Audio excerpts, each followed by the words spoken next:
2/3. Approximately 66%. 68 and for economists, 2/3. You also know that if you take the expectation minus 2 times sigma, which is minus 7%, and you take the expectation plus 2 times sigma, which is then 9%, here, in between those brackets,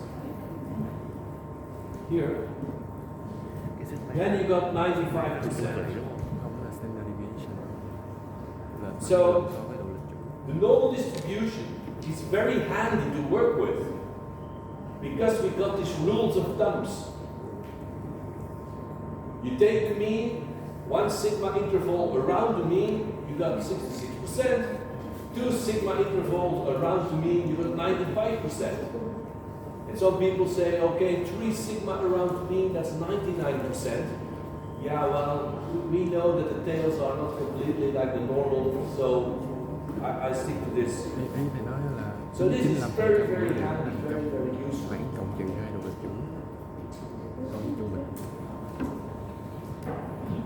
Then we get back to my data here.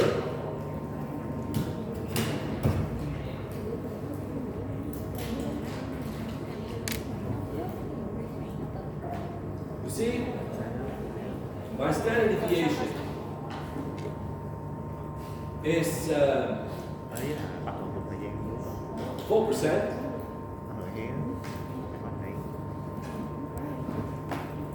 What's this?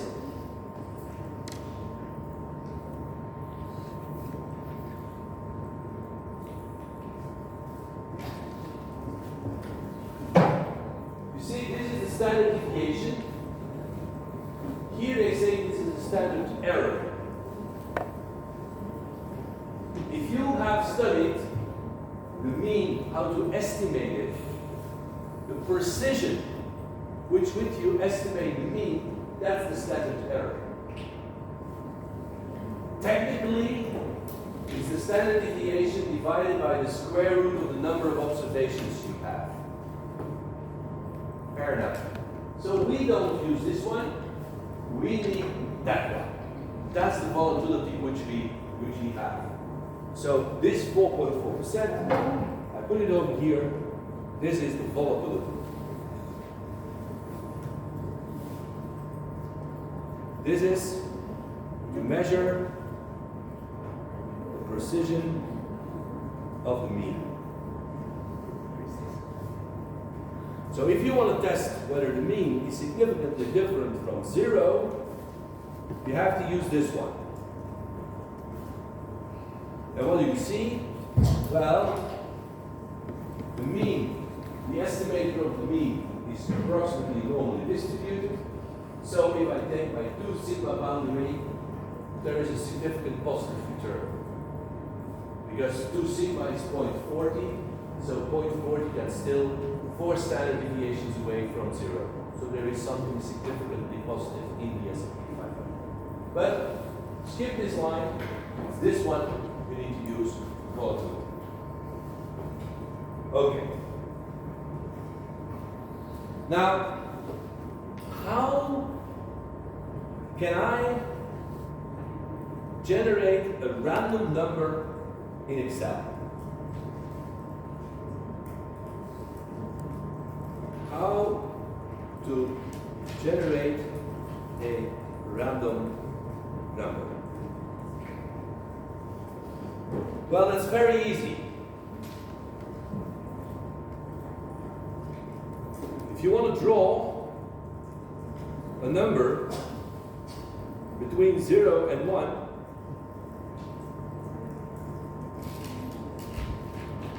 you can just use the function rand. Look, rand, this gives me 0.98. If I push F9, see, I got 0.54. I push F9, I got 0.69. I push F9, I push F9, I push F9, I push F9, and so forth.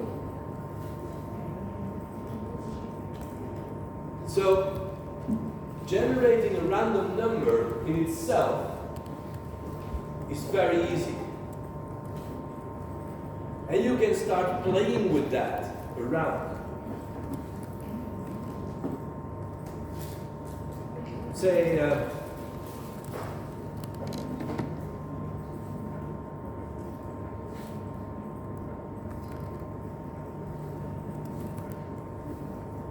my probability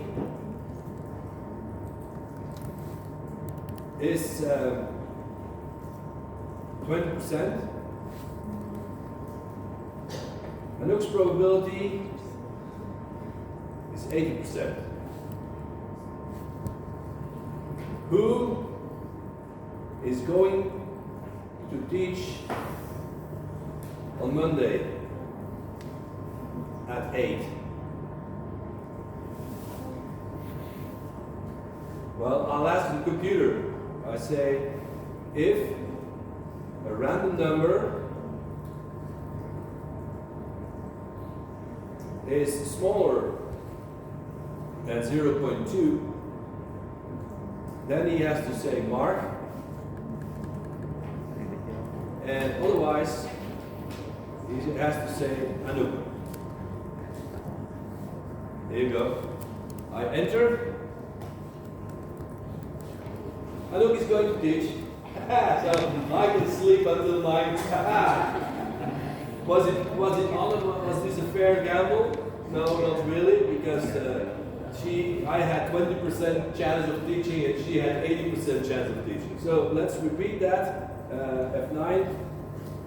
Again, she has to teach. She has to teach. Oh, I have to teach in the morning.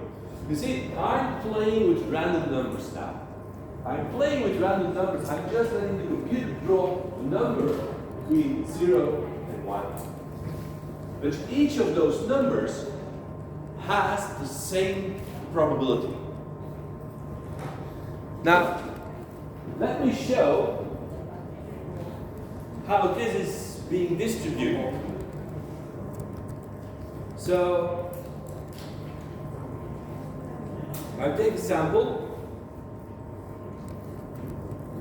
Say 1, 2.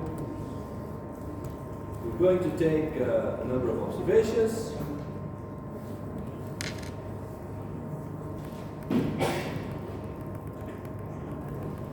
I took 300 observations.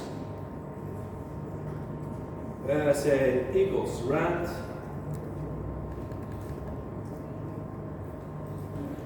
I copy this. Here we go. And I'm going to make a histogram. So, data analysis, a histogram. Where are the data? The data are here. And I want it as Sim 1, the first simulation. There you go. He's doing the computation. That's what I have. Do you recognize this distribution? Do you recognize this distribution? You might say, no, I don't recognize it. Well, each number between 0 and 1 has an equal probability. So this is a distribution, this is uniform. Does it look perfectly uniform like in your textbook? No. If you sample, you're going to get slightly different results every time. But more or less, on average, you see, all the numbers are somewhere around, say 15. So, when you start sampling, you start to see that what you see in your textbook as a very nice description it only will hold if you have very large samples. In small samples, you're going to deviate from the form quite a bit. I already took 300 observations. And you see, over the number of bins there is some spread. This is a uniform distribution. The uniform distribution is a very important one, because it's a building block to make other distributions. It's a building block to make other distributions. I could start playing around with the uniform. I could, for example, shift the uniform. I can stretch this. I can do different things. Let me show you. Here,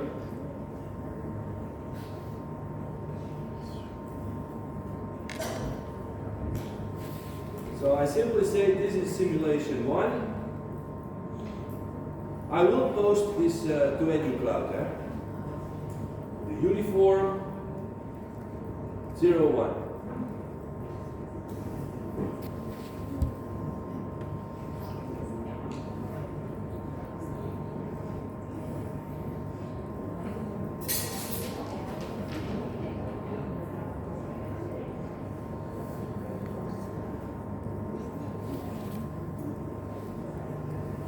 So, this is the uniform between 0 and 1. Let me now do the following. 5 plus 2 times uniform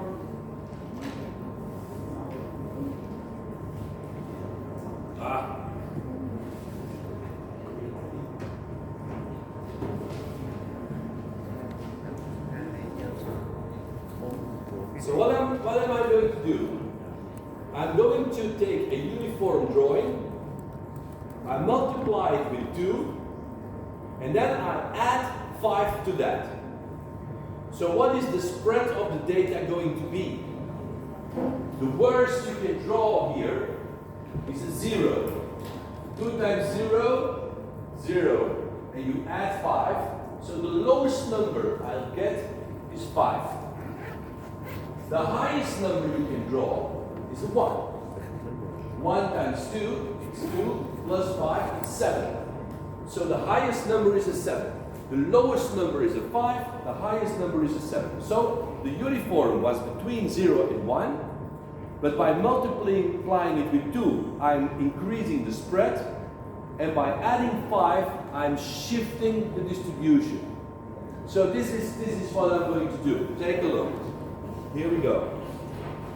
This equals 5 plus 2 times rand. Here we go. I copy this and I make a histogram. Data analysis, histogram. I need this column here. Put this in simulation 2. Okay. He's calculating that. What do I see? Between 5 and 7, pretty uniform. Right? So this is an important trick. I can, based on the uniform, start to shift distribution, or I can start to increase the spread or decrease the spread. Let me put this on paper.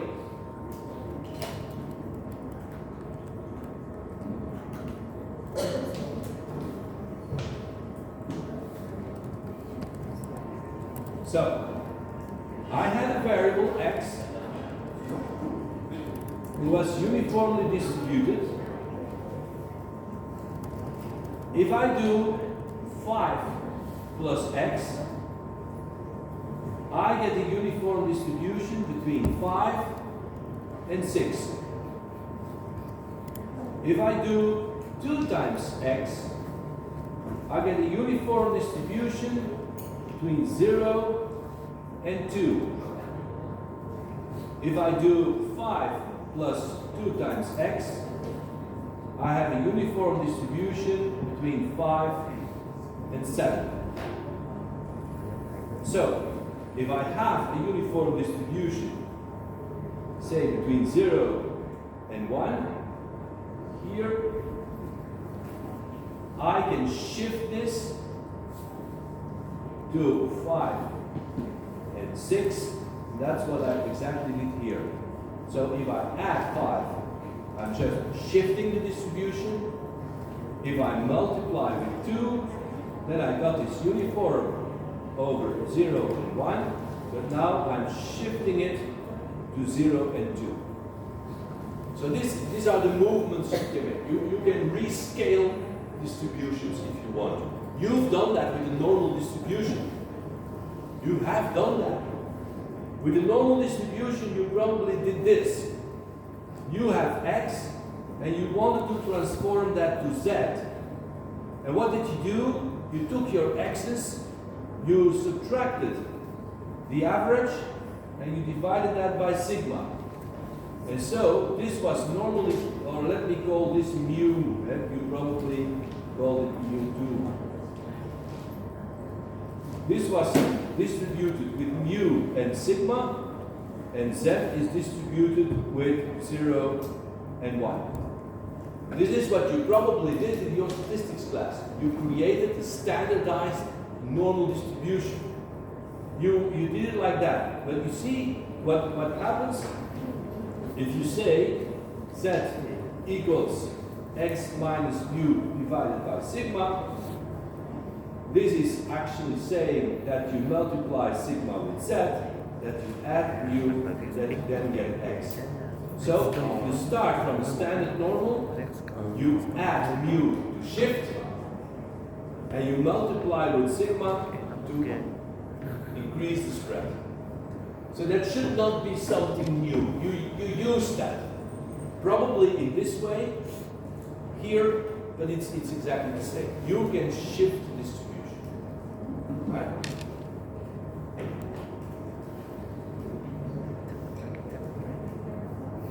Okay. We know how to simulate a uniform, but how do we simulate the normal?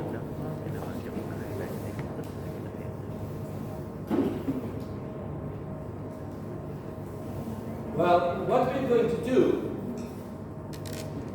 is to take the normal distribution, and you most of the time you draw the normal distribution like this. This is the density.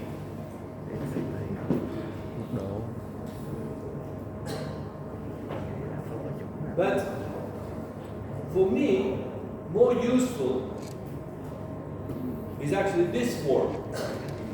This is the cumulative.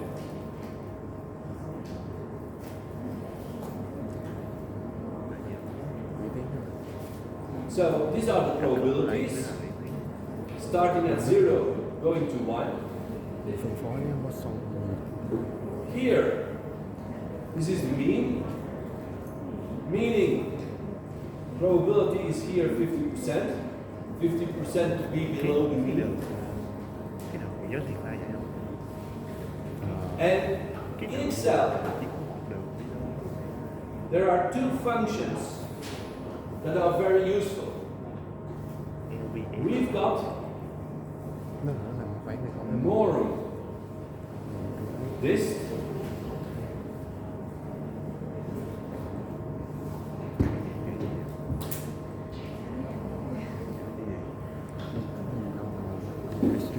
and we've got norm inverse. There is a dot in between. Now, what does this function do? Norm dist.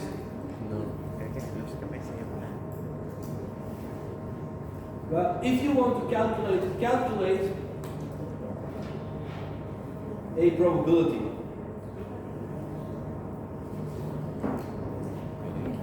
Then you have to use norm dist. There is, what you're doing is the following. This is the probability, this is the value, this is the cumulative, 0, 1. So, you have, say, this value over there. Say this is a standard normal. And say this value is 2. What are you doing with norm dist? You're saying take norm dist of 2 in a distribution where the mean equals 0 and the standard deviation equals 1. And what will he say? He will cast your 2 to this here, and he will say this is 97.5 approximately. So you're going this way.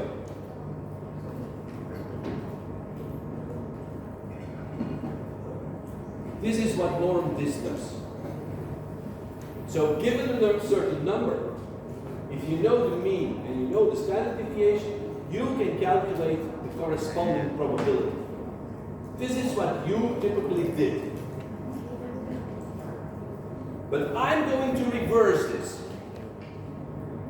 I'm going to reverse this. So, I'm going to say, look, this is the cumulative normal. I'm going to draw a random number between 0 and 1. I draw a random number. I draw this one. And now I'm going to say we take the norm inverse. So I'm going to cast this number the other way through the function, and I end up here with a simulated value. So normally you had a value and you calculate the probability. Now I'm going to draw randomly a probability and I cast it through the normal distribution to get a sample of normally distributed things. This is magic. So let's do that. Let's see whether it works. We don't believe it yet, but this would be nice. If this would work, we could get normal numbers, normally distributed numbers, to build uncertainty into fibers. That would be great. Okay, let's go to Excel. We swap again. I'm becoming a disc jockey. Computer jockey from one screen to the other.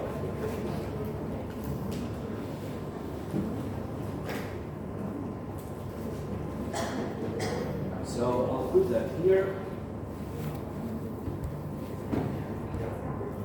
Usually.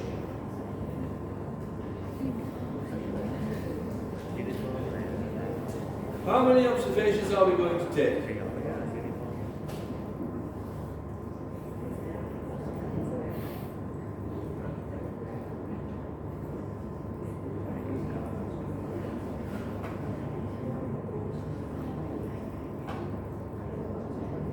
I'll take 500 observations.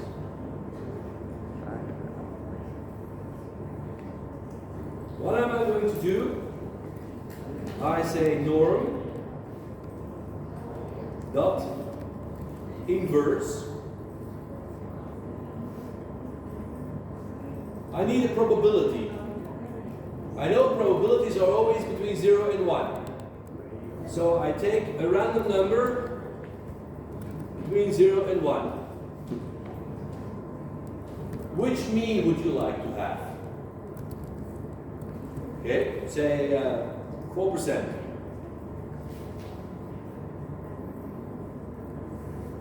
Well, let's say 1%. 1%. Which standard deviation would you like to have? Say 4%. I'm going to push enter. And I'm going to copy this.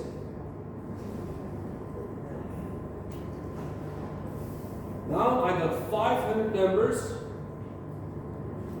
that should be normally distributed with a mean 1 and a standard deviation 4. So, I take my data analysis, I take my histogram, I'm going to select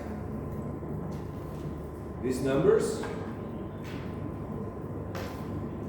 We're going to put them in simulation 3, normal, and I'm going to say OK.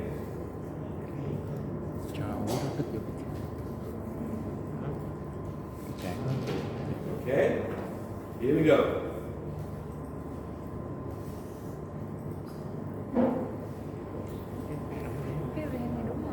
You should try to generate it. Here we see a nice bell-shaped curve. I generated that. The computer generated that for me. So I asked the computer, can you draw random numbers? Because I want to build scenarios. I want to generate returns. But the returns should be normally distributed. And the computer said, well, okay, I'll do that for you 500 times. And he drew 500 returns. And those returns, if we lump them together and we take a look, we get a nice bell-shaped curve. We get a normal distribution. So, if we use this trick by drawing uniforms and then casting them through the inverse probability distribution of the normal, we actually get values, in our case returns, that are normally distributed. Wow! Great! Great!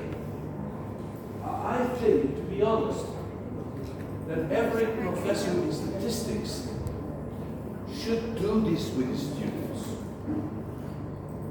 Because then you see actually statistics come to life.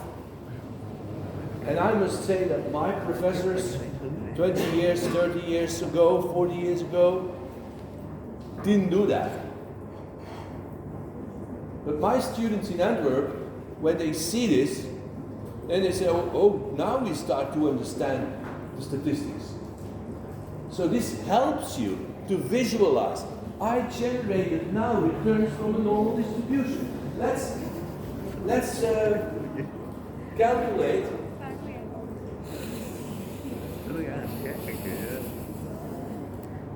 Here. Let's calculate the mean. And let's calculate the standard deviation.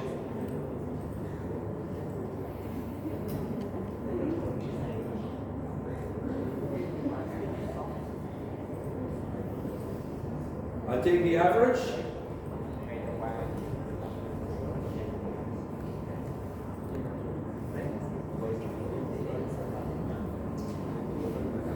What do you think? Good enough? I wanted to have on average 1%, and I've got 0.99% on average. Good enough? For me, that's good enough. Let's take a look at the standard deviation. STDEF. How much did I put in? 4%. Let's see what we get. This is what I get. 3.92. Good enough for you? For me, that's good enough. So I found a trick how to generate normal distributions. I found a trick how to do that. Wow.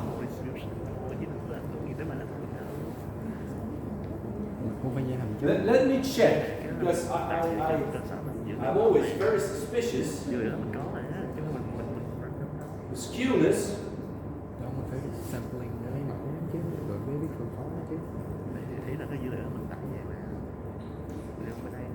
Ý thì á, mình khi mình xin lý sạch đó, mình phải đưa ra cái project dự phóng ấy, là nó sẽ có cái khoảng sai lệch, mà nó sai lệch như vậy thì mình phải lấy mẫu nhiều lần. Khi mình lấy mẫu nhiều lần, mỗi lần mình lấy nó sẽ khác nhau. Thì mình khác nhau nó sẽ gắn cái 0.1. cái range, nó gắn cái mảng. Doses. Đang làm với mình làm tạo nhiều.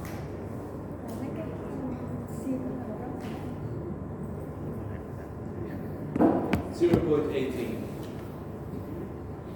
They both should be approximately 0. Close enough? For me, that's close enough. So we figured out how to generate a normal distribution, and we tailored it to the data of the S&P 500. Because what did the S&P 500 have?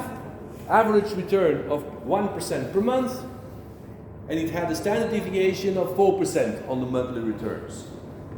So I'm generating more or less a similar distribution as the real data. Great. Great. Okay.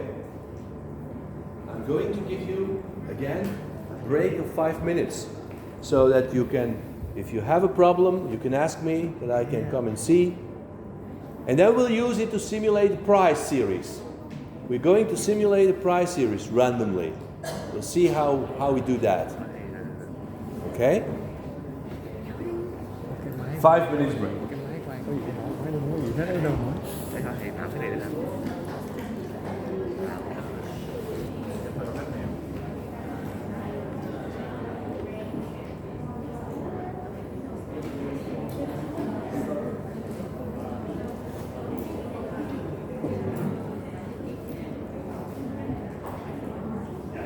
I'll read that.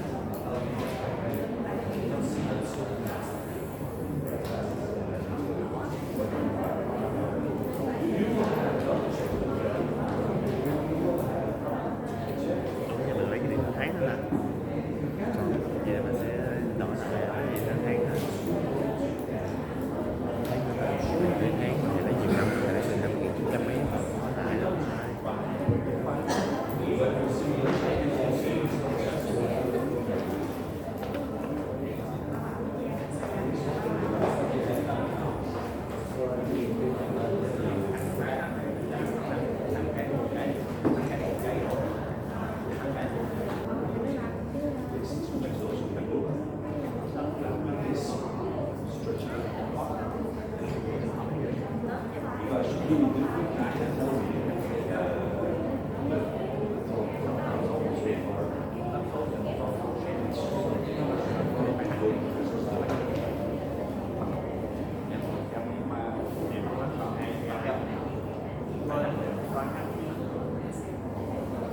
It works now?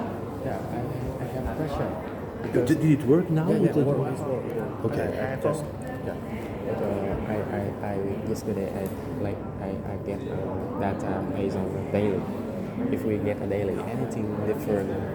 No, Yeah. no. The numbers will be much smaller. Yeah. That's it. But if we do things in portfolio theory or in analysis like this, doing daily data your spreadsheet will be much larger, but you won't gain a lot of insight. So the computational effort is larger. Yeah. So therefore, I went to monthly because then I got 12 numbers for 1 year, and I can start playing that. But conceptually, no. What will be different is the daily data, they will have higher kurtosis. So you will have more the outliers playing into your distribution. That is going to be different. But the principles are exactly the same. Yeah. Exactly the same. It needs more effort.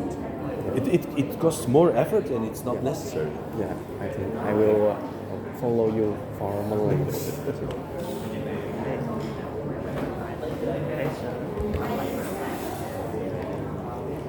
Tại vì nào mình thấy gì không? Thầy nói nó có nhiều năm layer quá. Ê, mà nếu mà hai cái dữ liệu đó cùng một ngày xuất phát không?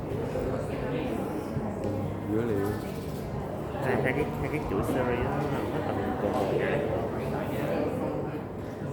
vẫn sau một tháng nó đủ cho mình. Không, tại cái chỗ là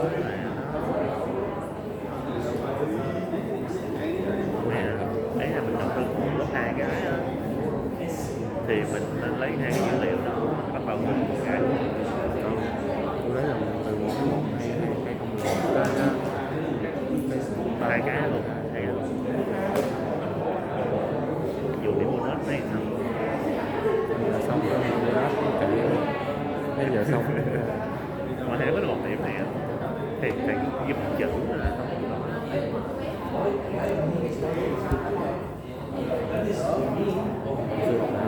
dữ liệu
cái dữ liệu nó không có giống nha, nhưng mà nó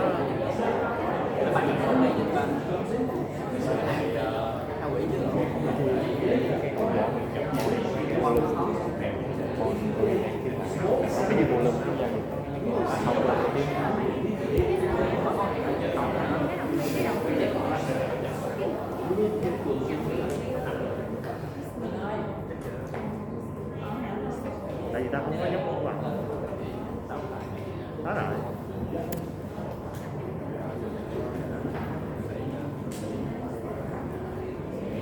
Okay.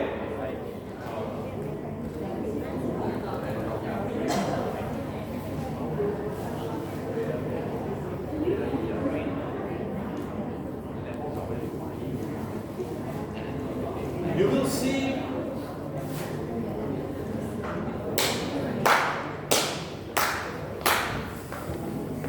will see my book gets slower and slower and slower. That's the big disadvantage of simulation. If you put more and more things into your spreadsheet, it will become heavier. So I'm going to close this file after this exercise. But let me now simulate price bats.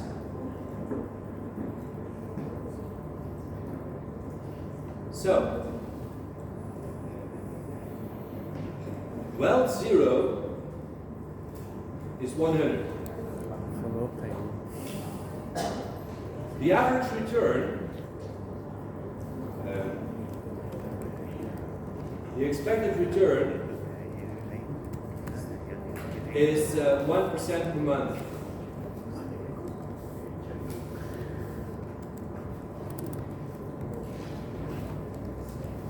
Volatility 1%. Also monthly. I calculated it on monthly data. So, evolution over 10 years.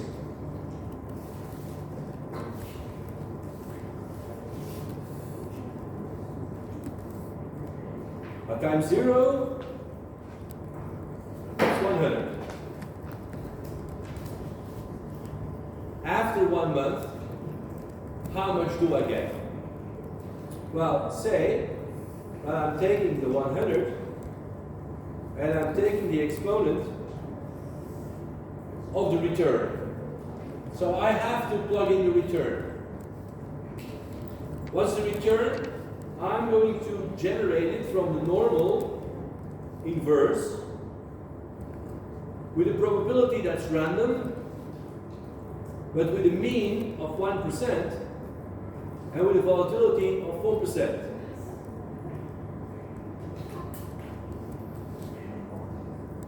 I close the second bracket and we'll see. Here we go. I got a bad month because we went down from 100 to 97. But I wanted more months. So I'm going to take 120 months because that's 10 years.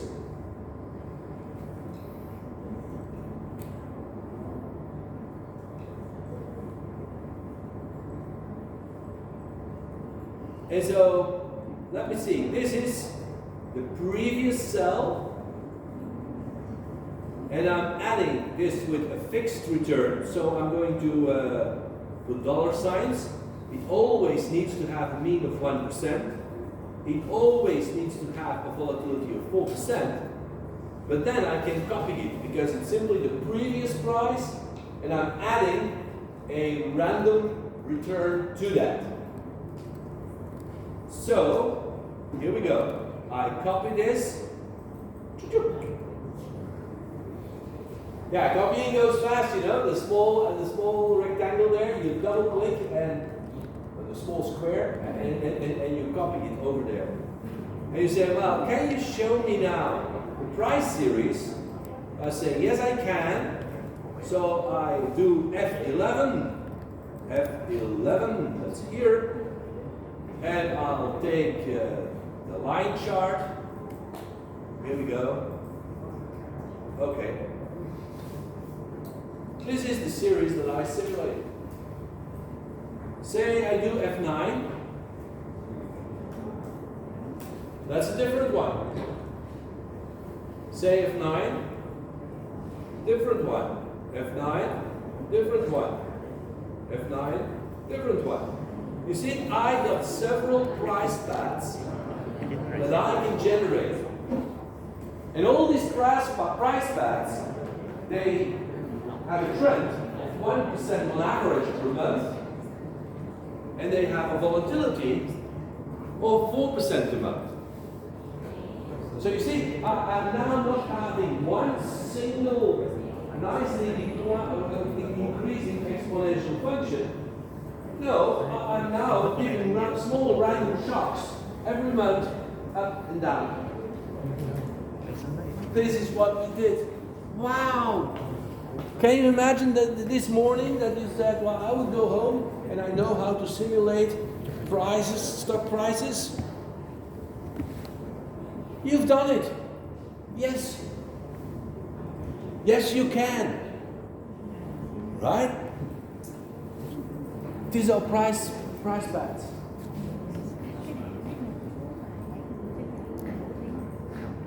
Does it work? I don't know. Does it work out in your computer? Ủa, thì không phải là sao vậy?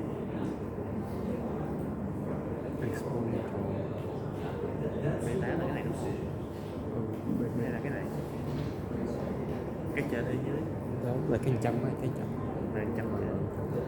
Trăm năm.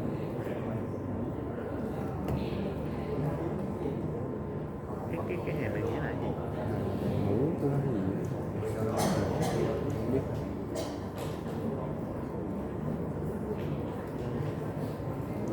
Bên trong thì biết.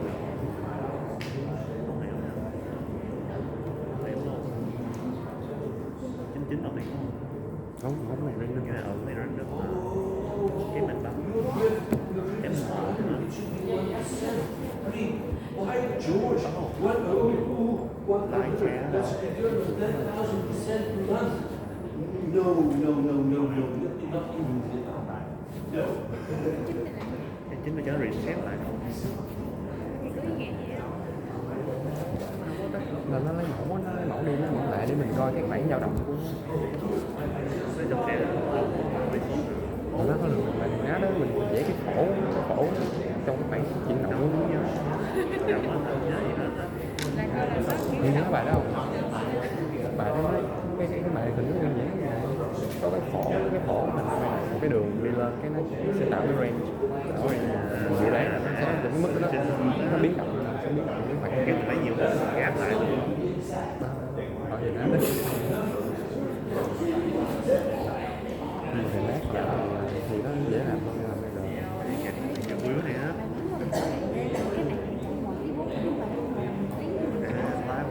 Why did you choose second 4%?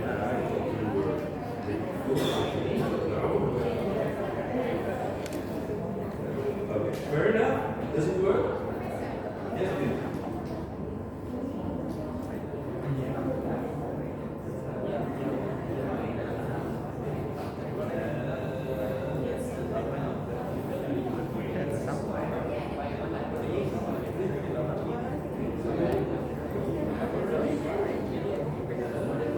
Ủa, cái đầu là gì? Cái loại đầu là gì á? Cái điểm này rất bình thường rồi.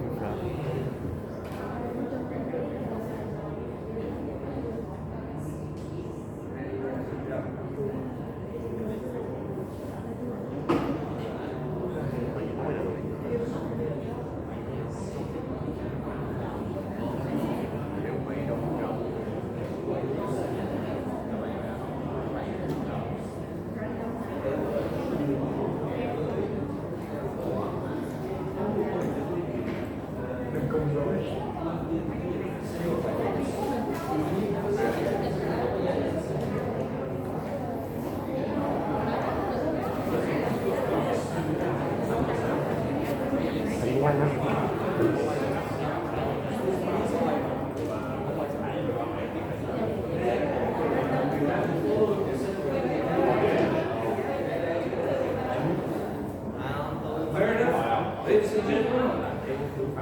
It works. Wow, what a Saturday morning. Okay,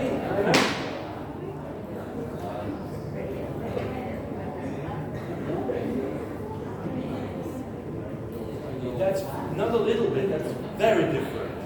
So what did you do? Show the formula.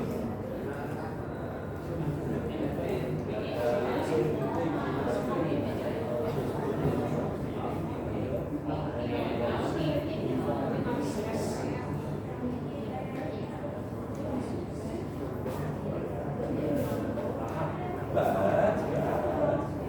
you refer to fixed. So you always start from 100 again. That's not what I'm doing. I'm saying, based on the previous price, you have to percentage. So what you did was you add 500 times or 120 times the percentage to 100. That's not what I'm doing. So the mistake is here on this both sides. You take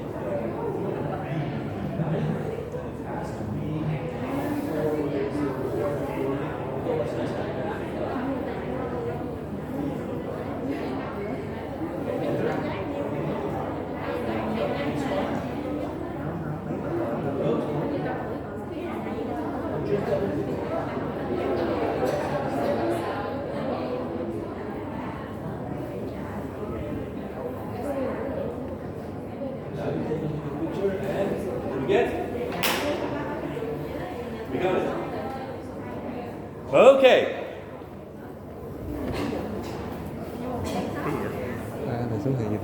I see a lot of randomness coming into your out of your computer, but suppose now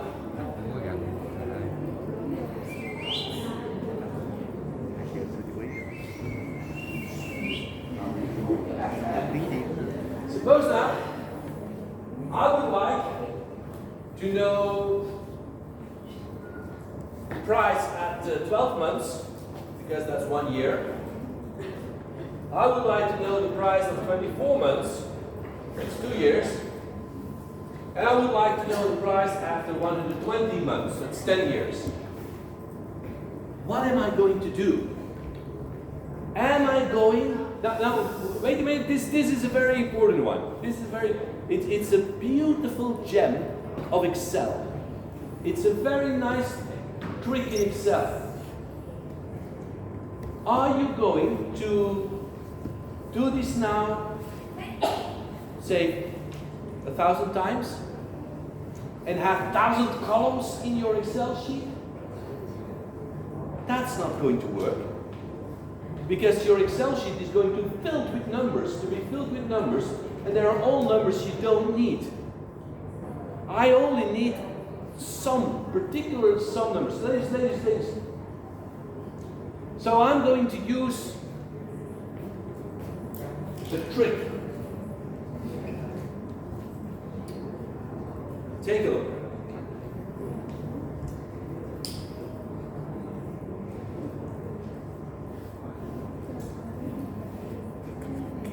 Simulating prices.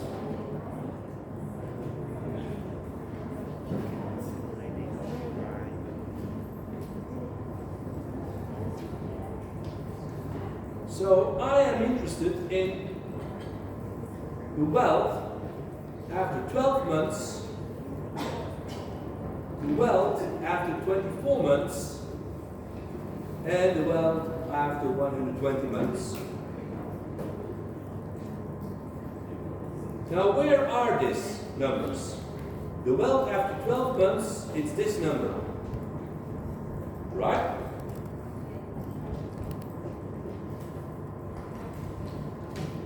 The wealth after 24 months, it's this number.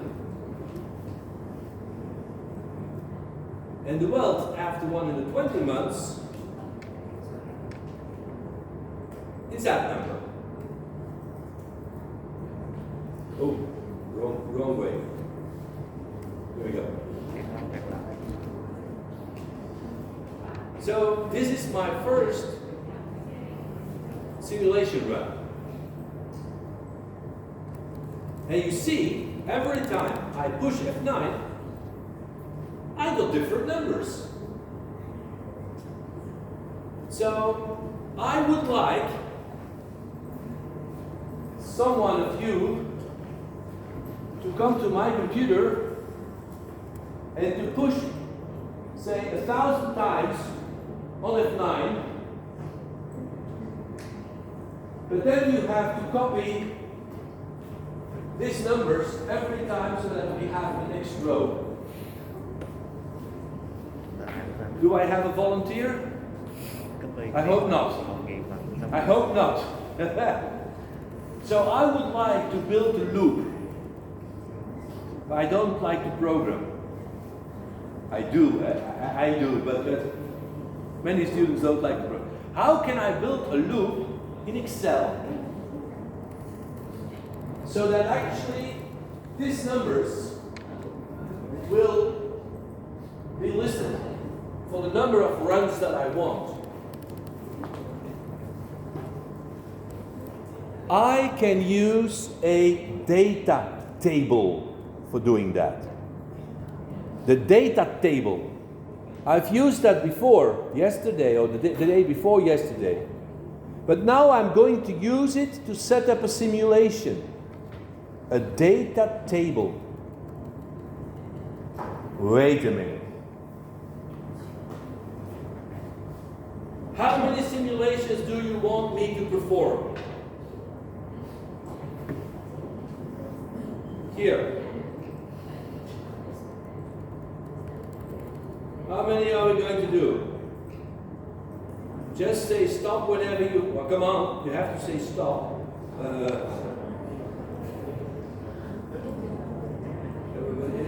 I only got a small computer, you know.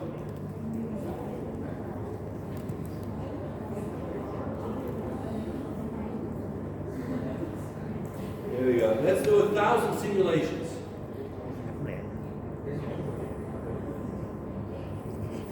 So I want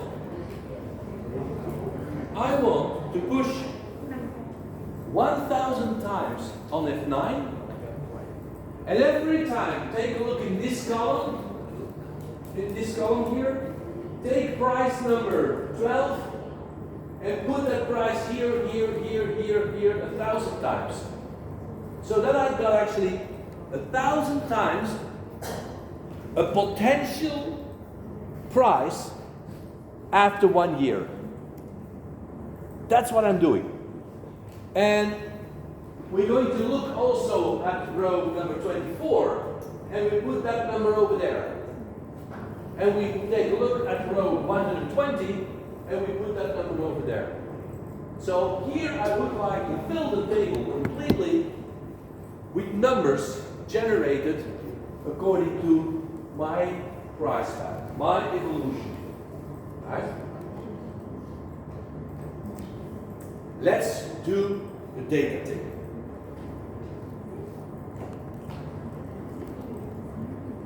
You know how the data table works. So I have to select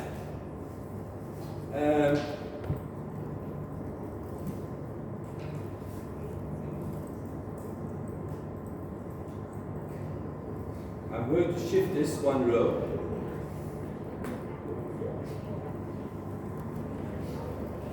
It's just to make it more visible.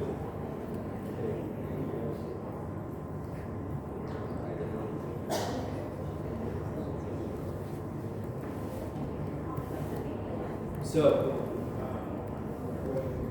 I take this rectangle. I'm going down.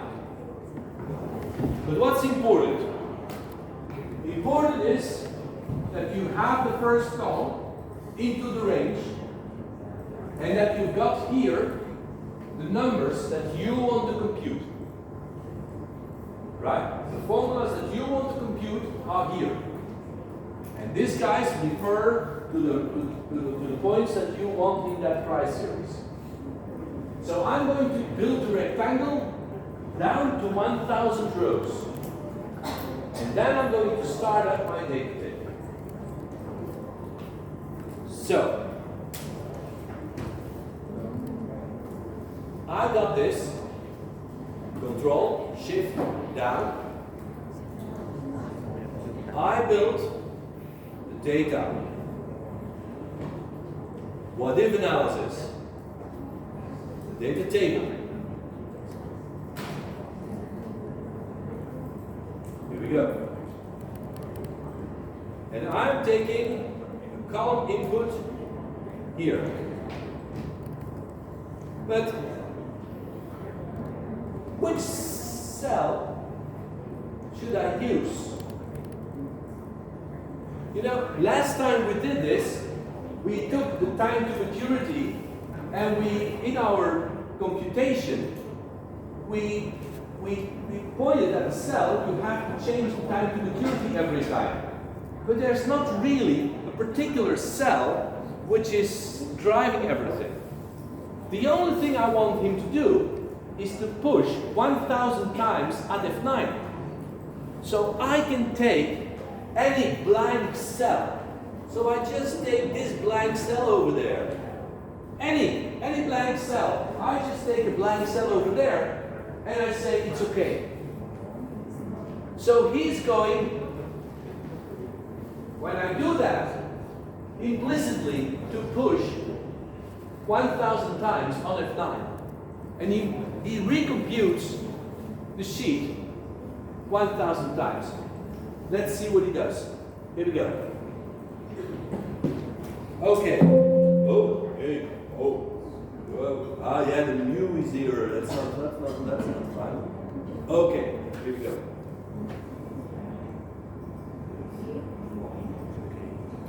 Take a look. He did that.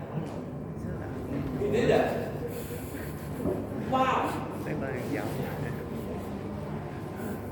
What did he do? Let me get back to draw it.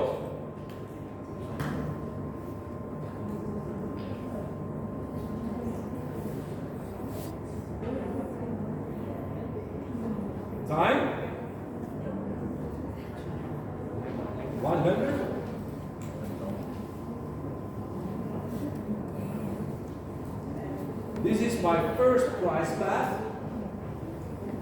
I'm taking 12 months, I'm taking 24 months, and I'm taking 120 months. He wrote down this number, and that number. Then he took a second price path. This is the second price path. He wrote down this number, this number, this number. He took a third price path. Oh, a different color.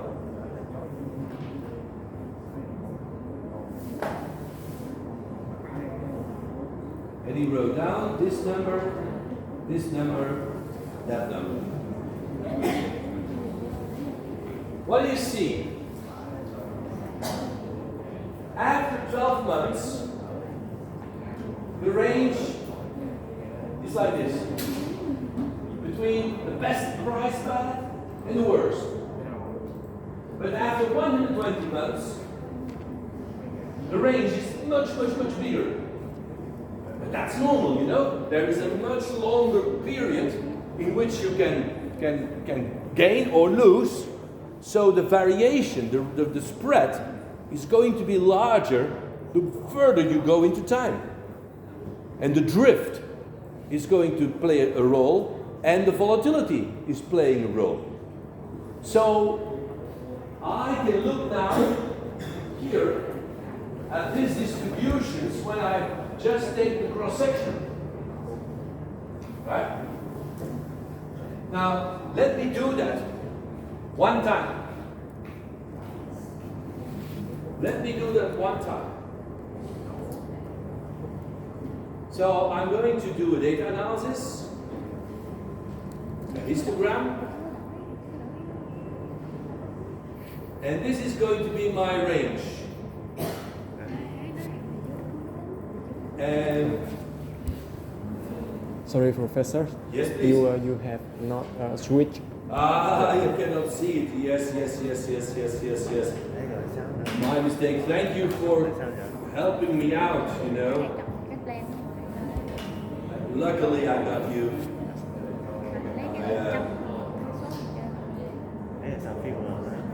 What if?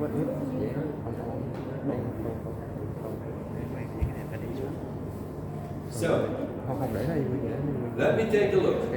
I do a data analysis, a histogram. I did it from here to there, and I want the chart, and I'm going to call the chart the wealth after 120 periods. Now I say, okay.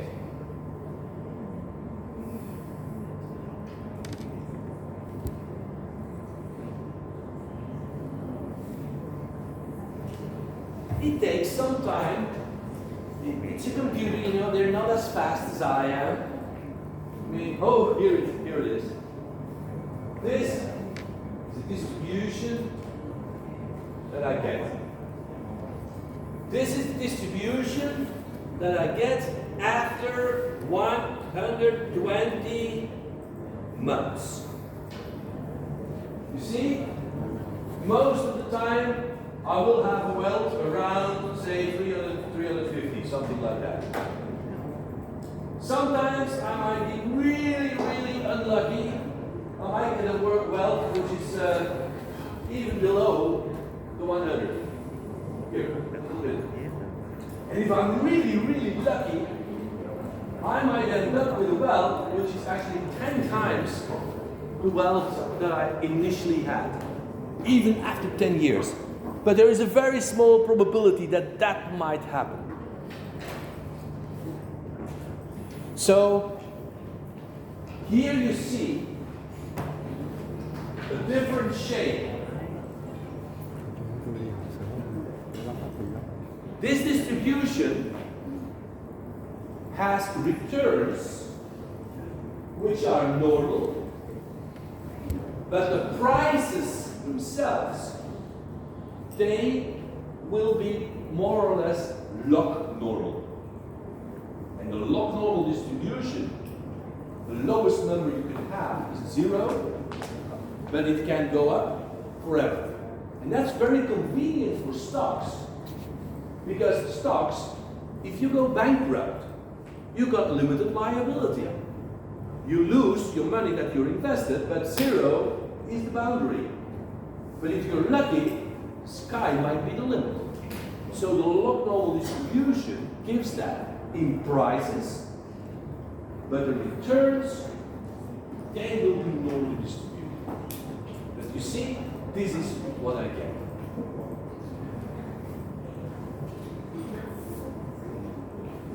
Did everyone understand what I did? I tried to explain it as good as I can. I simulated 1,000 potential paths.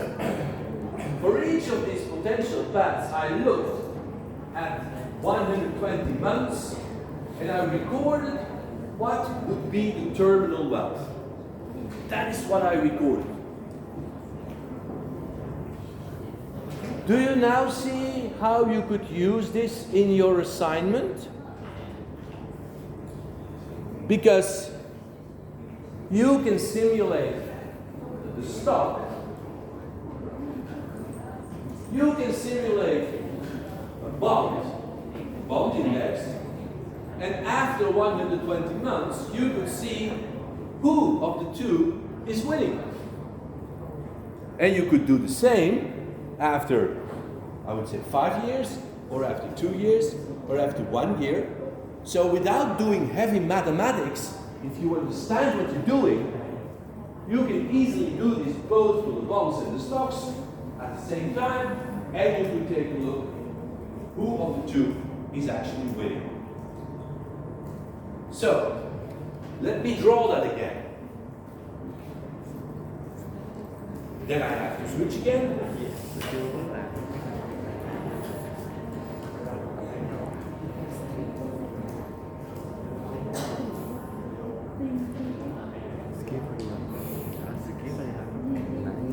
This is time.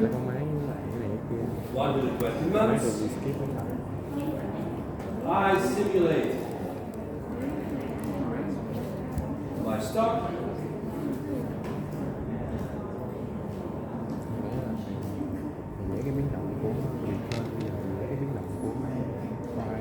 My bond. And you clearly see the stock wins. So that is one recording. This is simulation run number 1. Then you do a second one. Simulation number 2. The stock.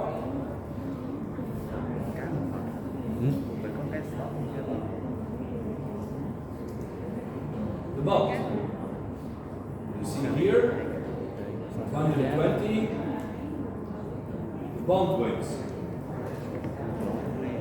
And so you can do that 1,000 times, and you can measure percentage-wise who of the two wins. And of course, the stock, the bond will have a different drift and will have a different average return in a different form. Okay. 5 minutes break. So you can think about it for a moment. Then we do a last thing.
Nếu mà là số mình để chữ một cái số cho mình luôn, hiểu không?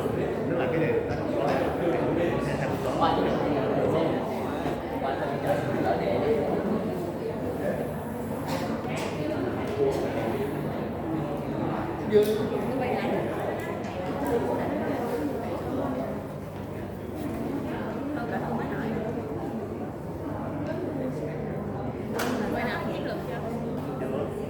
Hay ý thầy á là qua mấy chục lần mình làm gì đó thì cái này nó là cố định, nhưng mà cái mỗi nhóm thì nó khác nhau.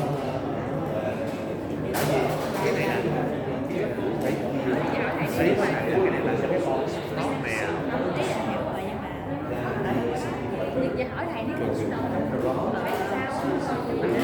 Nếu như vậy là cái số 100 là gì? Lúc này không là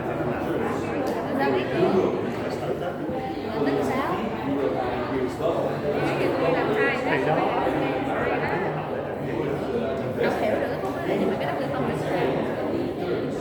Cái này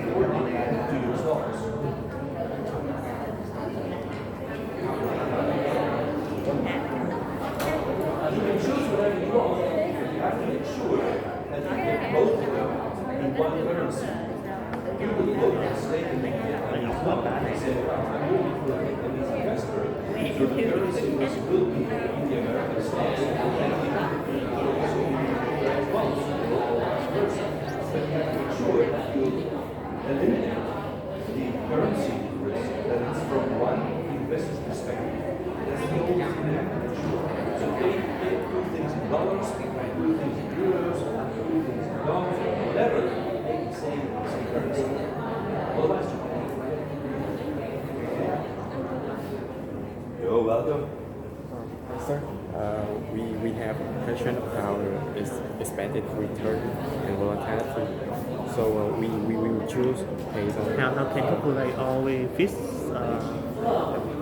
number for on. But I took the 1 and the 4 because this was what we got for the Standard & Poor's over there. If you taking a look at my descriptive statistics, Thì là đổi tên.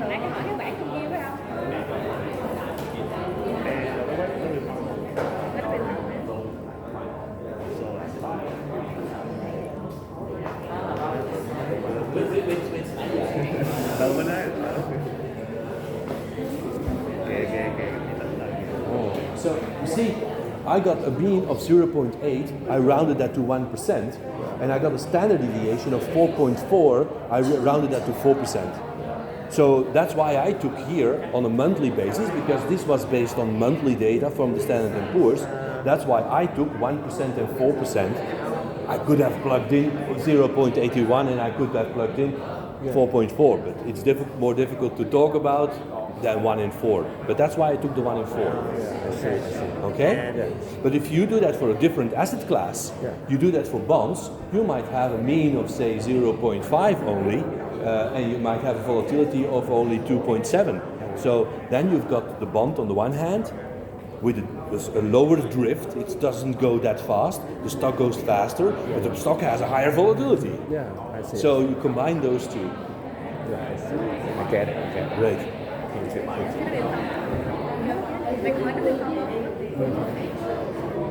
Sao rồi mày chữa Quên. cái này đi. Để xíu nữa lấy cho tôi nhé.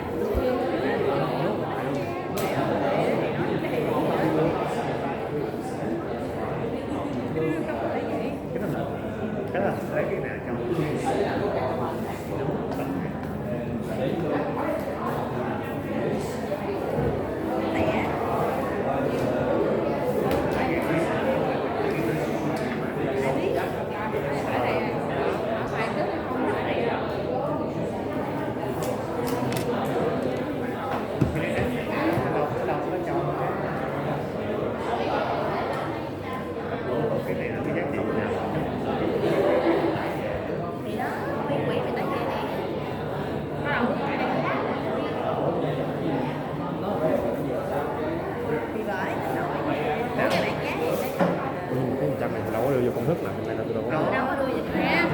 nhân mẹ.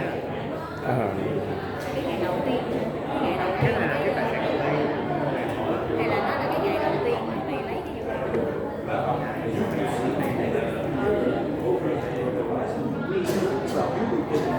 Ủa, đâu có không? Con mà đang là V5 nè, cái không biết nào đâu có V5 rồi trong công thức đâu.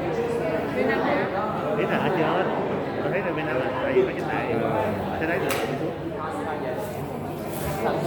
Sao kêu thầy mà như kêu taxi? Kêu thầy kêu taxi. Chưa tới chứ cái taxi đâu. Mắc sợ.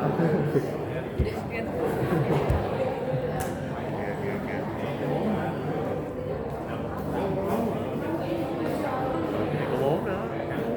Kỳ, sao thèm xuân vậy?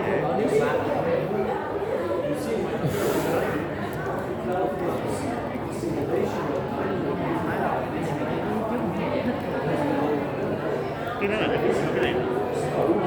Đấy là cái đó đây phục vụ cho cái này nè. Đúng rồi.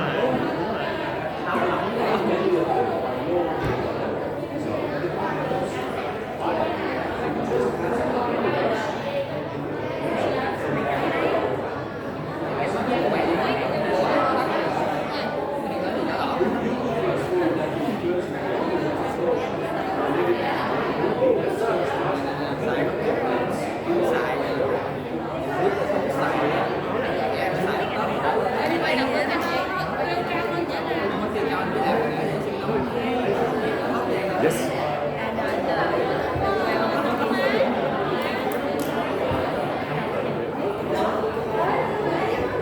Your wealth. That's your portfolio.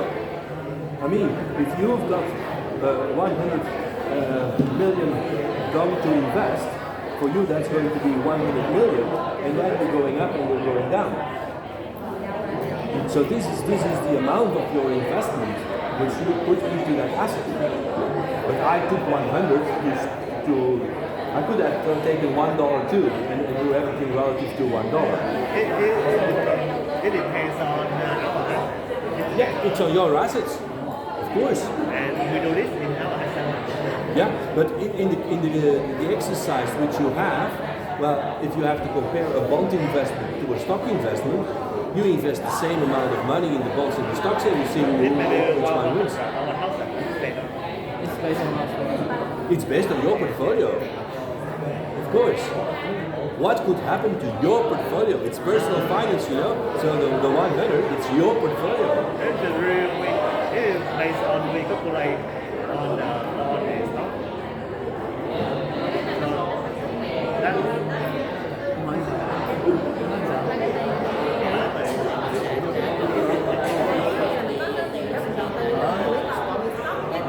tiền là tự cho, nãy giờ thầy biết là tiền số thì mình tự cho, hay son đó không có đâu.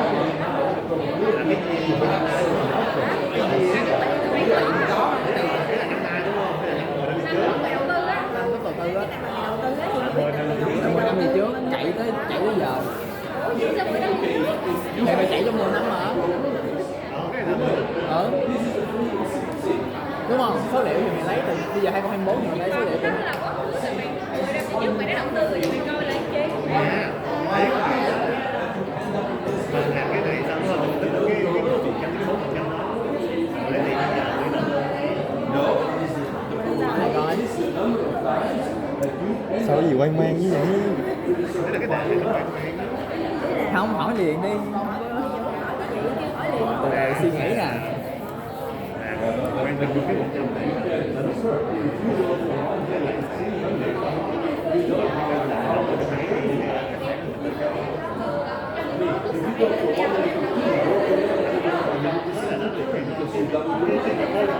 So whether you say, well, this is the probability attached to a wealth of 200, or you say it's the probability attached to a return of 1%, yeah, that's the same.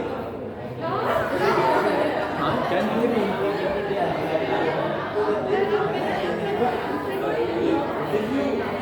Look, this is what happens. Mời đi qua.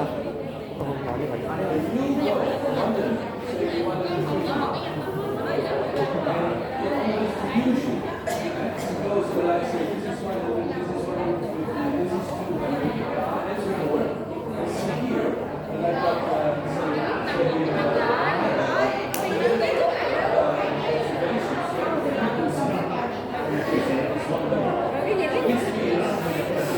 chỉnh nghe đi Khoa. Thôi mình hỏi gì? Nó hỏi không có hiểu đâu. Mày lên mày hiểu kìa, về mày giải thích tao kia.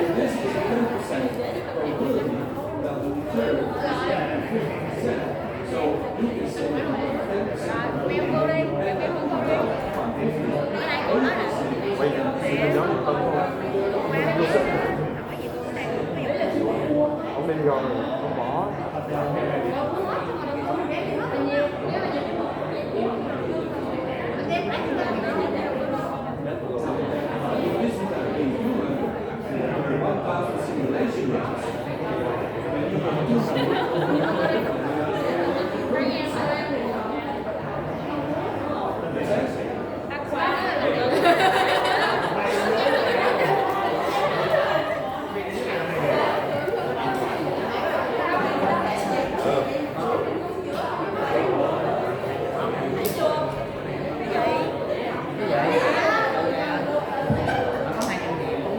Okay.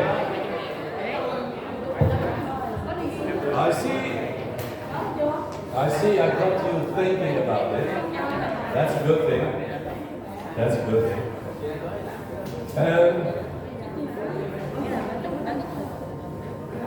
Still a couple of remarks.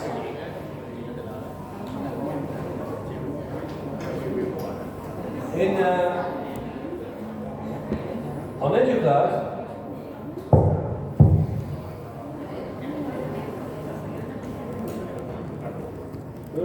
wait a minute, which one do you need? This one.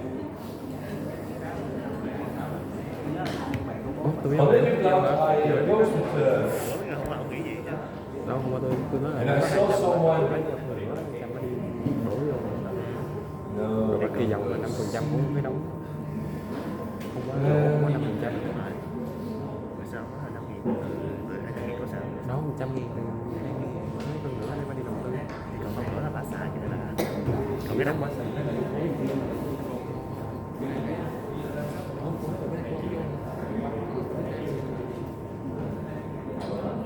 that's cool. Oh, I uploaded, by the way, I uploaded this book. I promised that. Rich Dad, Poor Dad. It is on EduCloud now. So you see, that book is over here. I also posted this Cái paper. này là dịch ra tiếng Việt năm nay là hai ông cha không? This paper.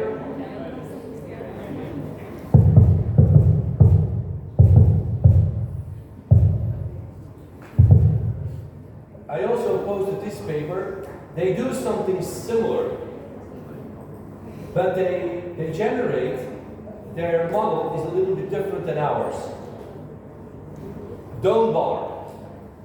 You will have a course later, if you choose that probably, on derivatives, and then you see that we sometimes use this formulation over here. I'm not going into those technical details. It would lead me much too far. I simply took this term as the complete drift, and I took that term as the volatility. So, don't bother. But it gives you another example how people try to figure out whether it was best if you win the lottery. What do you do best? Do you invest it as a lump sum in one go in the stock market, or do you want to spread that? These guys did that in a very similar way as we did, based on simulation. So it gives you another example, just to show you, okay? But don't stare too much at this line over here, because we're using a very similar model, a tiny little bit different, but for the rest, the philosophy is very, very similar. Unfortunately, you could give me critique on my approach. You could say, well, Professor, that's very nice that you taught us this, but I think we're missing things that in reality are important. What is missing in my setup? I am simulating based on a normal distribution. I'm simulating a price path. I'm doing that for stocks. I can do that for bonds. And I can compare the two. On which points could you give critique? What could I do better? Where is my model perhaps not good enough? Now you have to criticize me. Why? You can, you're allowed to. I'm asking you to. What could I do better? I saw some people that they actually were working already on their assignment and they computed the correlation between the stocks and the bonds. Because tomorrow, when we talk about portfolio theory, but tomorrow, the day after tomorrow, when we talk about portfolio theory, correlation will be important. You've seen probably already that the risk of a portfolio depends on the correlation between the assets. Is this in my story up to now? No, not really. So I could start thinking about how can I get correlation between the bonds and the stocks into my random numbers. Because if I compute it now, if I would simulate bonds like this, and I would simulate stock returns like that, if I calculate the correlation would be approximately 0. That's not good. Well, as a first approximation, this could be good. I mean, if you do it like that, I would be already terrifically satisfied with that. But if I would do that for a client, then the correlation, I would like to have that in my story. So this is the first thing that I would like to solve then. You see, now I'm really pushing you, because I know that this is already hard to grasp, but I'm pushing you. I know. Second thing, was my histogram nicely normally distributed?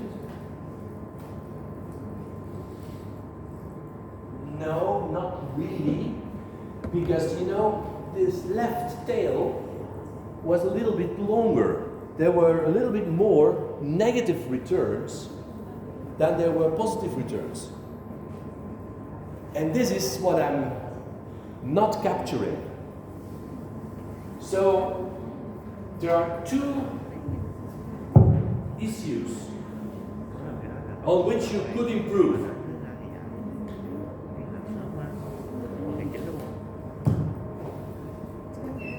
I'll put them here.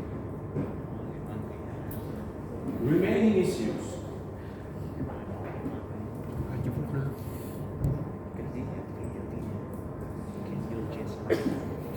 One, the data are not perfectly normally distributed. Second problem, correlation between stocks and bonds.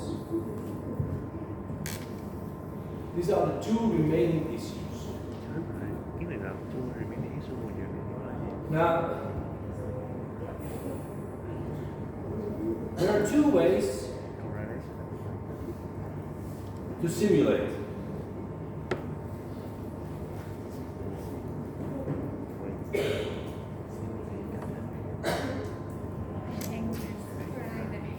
The first way is what you can call parametric simulation. What does that mean? It means you assume a distribution.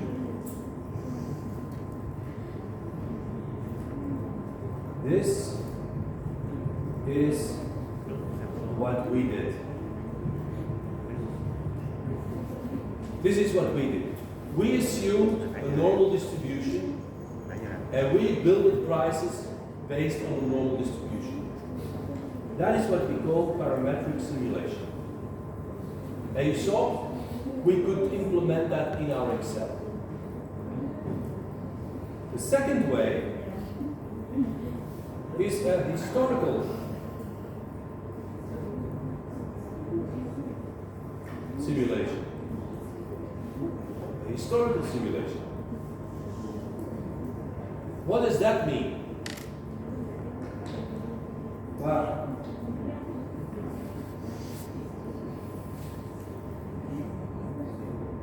suppose these are my returns.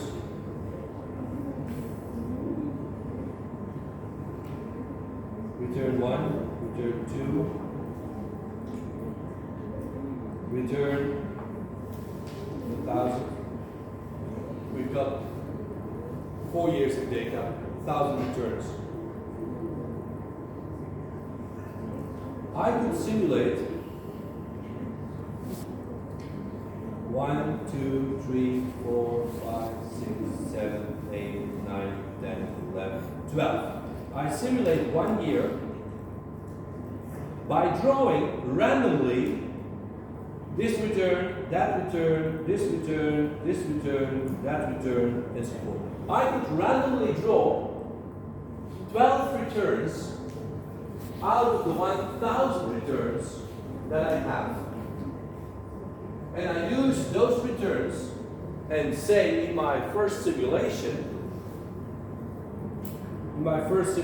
this was return 257, this was return 893, this was return 527, and so forth.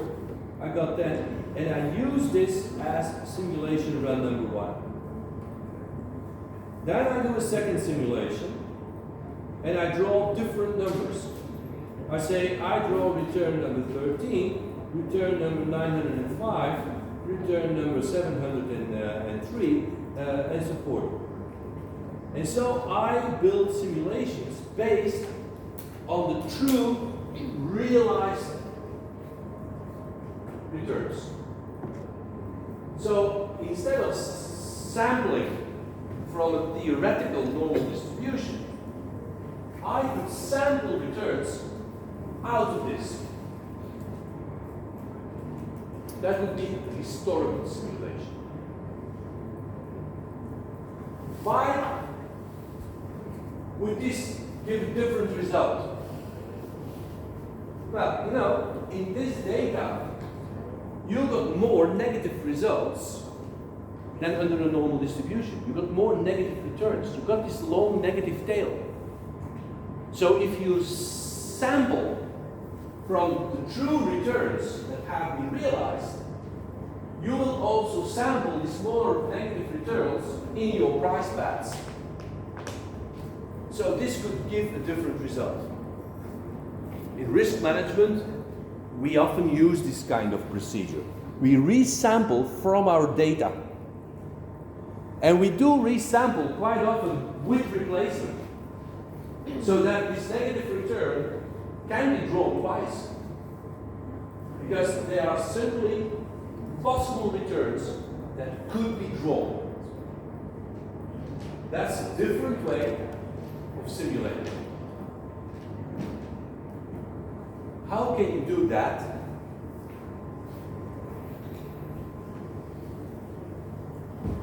Not so difficult. Even I can do it, so I mean, let me go to the data here and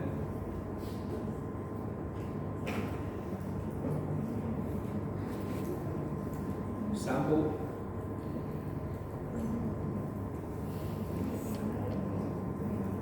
can draw, how many observations do I have? I got 471 observations. So, I sample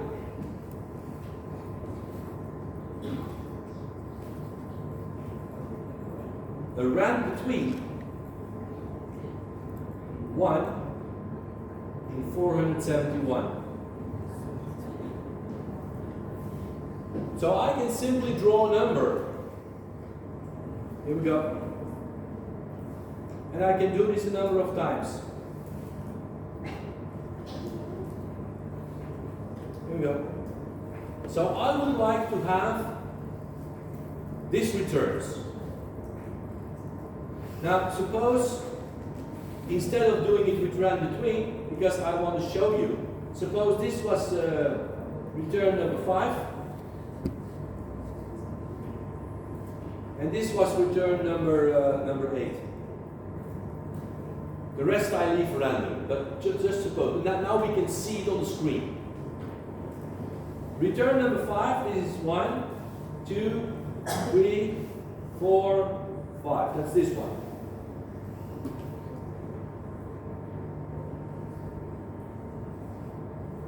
How do I get that return? Well, there is a function called the offset. The offset function. Very useful. I'm saying, look, the offset, this is my reference cell, and you have to go down rows, 5 rows. I need a semicolon. You need to go down 5 rows, and you have to stay in the same column. So offsetting means he's shifting from the blue cell, he's shifting actually 5 rows down and 0 columns to the left or the right. And I say enter, and what does it do? Exactly, he has that number.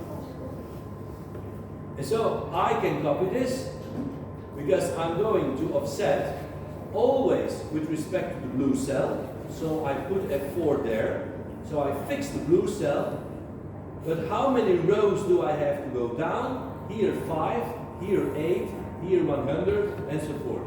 So if I enter this and I copy it, here we go. Then you can see that this number over here, number 8, is actually this number over here. That's indeed number 8. So you see, my philosophy of historical simulation, by just sampling from the data itself, I can do that too. Instead of saying, every month I'm going to sample from the normal distribution, I say, well, every month I simply sample from the realized returns and go back in again. So you see, Excel can do much more than people at first thought. Some of my colleagues think if you teach Excel that you're really dumb and you know, what can you do with Excel, you know? You can do an awful lot if you know how to work with Excel. So this data table for simulation is really working very well. Here, I can historically sample, no problem. I can implement that. So problem solved. I can do that. You can do that. Okay? Last problem. Correlation. Well, you don't have to do that. But I'm going to save this file for you. And I'm going to upload the file to EduCloud. I'll do that later. But I prepared another file.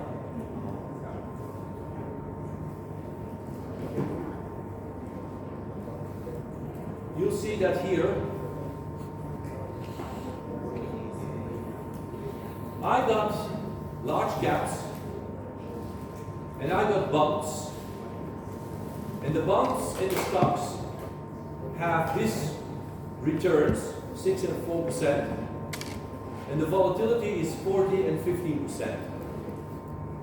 The correlation is 65. How does a correlation of 65% look like? It looks like this. Suppose that I put the correlation now to 85% or 89%. Well, you see, this is a correlation of 89%. I'll put it to 25%. This is 25%. And I put it to minus 70%. This is a correlation of minus 70%. So you see, seemingly, I am able to generate the correlation that I want. If you want to generate a correlation of 85, here we go, 85% or 80%, then you will get numbers more or less like this. Does this work? Well, here you see I set up a simulation. 80% is the theoretical. On average, I'm simulating a correlation of 79%. So seemingly, my recipe works very well. What's the recipe? The recipe is over here. This is really for the diehards. You don't need to do this. But if you would say, look, we did a simulation and you don't know what the limitations are, well, you could bring a correlation like this. You would simulate the first random variable, standard normal. The standard normal, you would scale it with the volatility, say, of the stocks. And you would add the drift. This is what we did. Now, then you could build in the correlation by using that formula. And that's what I did. So I'll just post this. Don't feel obliged to use it. But if you're really interested in simulation and you want to get a first glimpse, at least you've got a spreadsheet that does the trick for you and shows you like, oh, this works. Again, you don't have to do it. It's just if you're interested, you're expanding what you can do. Okay? I think you had a heavy morning. This was not an easy class. Not at all. It was a pretty abstract class. Because you were using now statistics and you have seen a bit of statistics, but I realize most of the people I meet, they haven't seen this way. So I tried now to show you how you could in Excel do this. If you want to do this in R, you can do everything what you did now today in Excel. You can do it in R too. But I did it especially in Excel because then you really see cell by cell what is happening. While in R it becomes some code and it becomes some kind of toolbox that you use in the package that you're using. Well, here you very clearly see because you do it manually yourself. You see what is going on. That's the reason why I did that. So, recapping on our story. We started off with wealth that had to grow. We want to say something what is possible in the future, where the risks are. Well, we have shown that the wealth can go up, the wealth can go down. We can visualize what can happen to our wealth within 10 years' time. The building block which is still missing is, well, I'm not going to invest all my money in stocks or all my money in bonds. Typically, I'm going to form portfolios. So, next week, we'll take a look how the risk behaves in a portfolio. How the risk behaves in a portfolio, so we're going to talk a little bit about portfolio theory.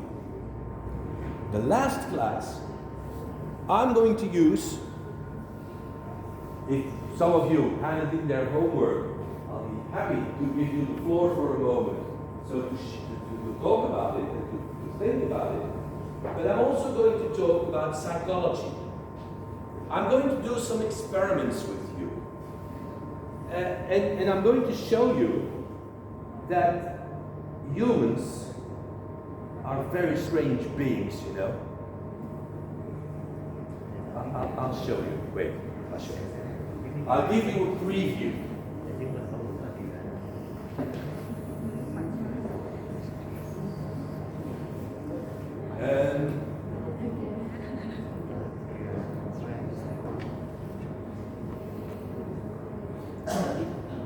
I don't know whether the sound is going to work, but let's give it a try. Take a good look at the movie. I'm going to show you a small movie. Everyone ready? Yeah. Okay, here we go.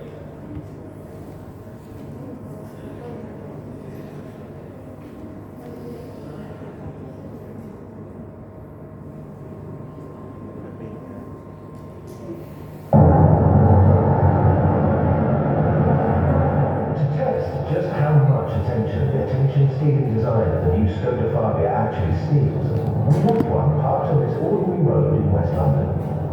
We wanted to see if its sharp crystalline shapes, bold lines, and lower, wider profile would attract the desired level of attention. Will the 17-inch black alloy wheels stop passers-by in their tracks? Will the angular headlights attract the attention of other road users? Will a crowd gather to check out its fresh and sporty look? Well, not quite. But did the attention-stealing design distract you from noticing that the entire street has been changing right before your very eyes? Don't believe us? Have another look. Did you spot the van change into a taxi? How about the scooter change into a pair of bicycles? Or the lady holding a baby? Let alone the fact that the entire street is now completely different. Didn't think so. So there we have it. Proof that the new Skoda Fabia is truly attention-stealing. Really, humans. You were looking at a car. Did you see the whole street changing before your eyes? You probably did. You saw something change. You said, oh, did this change here? And you were wondering why it blinked a little bit. Now, if this is the way how you pay attention by missing 80% of what changes around you, well, then you're perfectly normal. Humans miss out a lot of things. We see things which aren't there, and we miss things which happen before our eyes. Can you imagine that we are using that against customers when we design financial products? That we're going to use the things which people don't see or don't realize to actually construct products that work against them? That is what I'm going to discuss the last class. And I will be doing a few small experiments with you to show you that you also make the same mistakes as I make, as all other people make. And that we do know that, and it's very hard to correct.